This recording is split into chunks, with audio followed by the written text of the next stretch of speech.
ಈ ದಿನ ಕರಡಿಗಾನಹಳ್ಳಿ ಮತ್ತು ಕರಡಿಗಾನಹಳ್ಳಿ ಕ್ರಾಸ್ನಲ್ಲಿ ಏನು ಕೋದಂಡರಾಮ ಸ್ವಾಮಿ ಪ್ರಾಣ ಪ್ರತಿಷ್ಠಾಪನೆ ನಡೀತಾ ಇದೆಯೋ ಬಹಳ ಅತಿ ವಿಜೃಂಭಣೆಯಿಂದ ನಡೀತಾ ಇದೆ.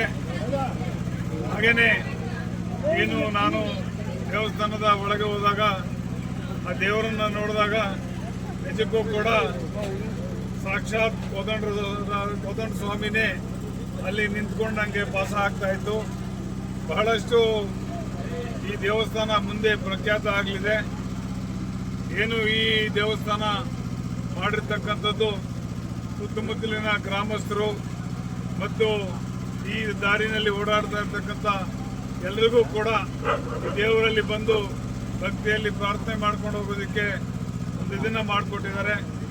ಈ ಒಂದು ದೇವಸ್ಥಾನ ಆಗಲಿಕ್ಕೆ ಕಾರಣರಾದಂಥ ಕರಡಿಗಾನಹಳ್ಳಿ ಗ್ರಾಮಸ್ಥರು ಮತ್ತು ಇನ್ನೂ ಅನೇಕ ಜನ ದಾನಿಗಳು ಕೂಡ ಈ ಒಂದು ದೇವಸ್ಥಾನ ಆಗಲಿಕ್ಕೆ ಕಾರಣರಾಗಿದ್ದಾರೆ. ಅವರೆಲ್ಲರಿಗೂ ಕೂಡ ಕೋದಂಡರಾಮ ಸ್ವಾಮಿ ದೇವರು ಅವರಿಗೆ ಒಳ್ಳೆಯ ಆಯುಸ್ಸು ಕೊಟ್ಟು ಎಲ್ಲರನ್ನೂ ಕಾಪಾಡಲಿ ಅಂತೇಳಿ ಈ ಸಂದರ್ಭದಲ್ಲಿ ಹೇಳ್ತಾ, ಏನಿವತ್ತು ಕೋದಂಡರಾಮ ಸ್ವಾಮಿ ಪ್ರತಿಷ್ಠಾಪನೆ ಆಗಿದೆಯೋ ಈ ಮಳೆ ಬೆಳೆ ಮತ್ತು ಎಲ್ಲರಿಗೂ ಕೂಡ ಸುಖ ಶಾಂತಿಯನ್ನ ಕೊಡ್ಲಿ ಅಂತೇಳಿ ನಾನು ಹಾರೈಸ್ತಾ ಇದ್ದೇನೆ. ಜೈ ಶ್ರೀರಾಮ್. ಜೈ ಶ್ರೀರಾಮ್.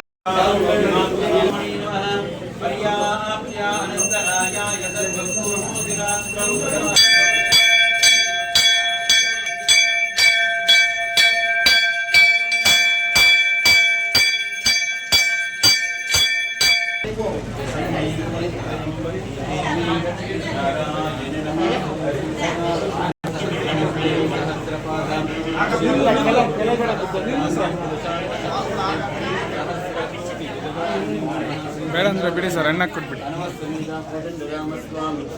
ಪರಬ್ರಹ್ಮಣಿ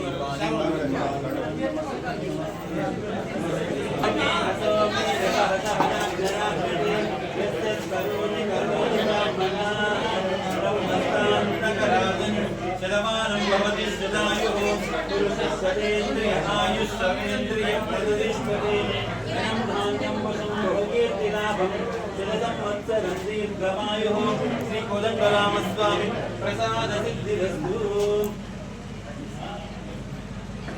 కొంచెం గ్యాప్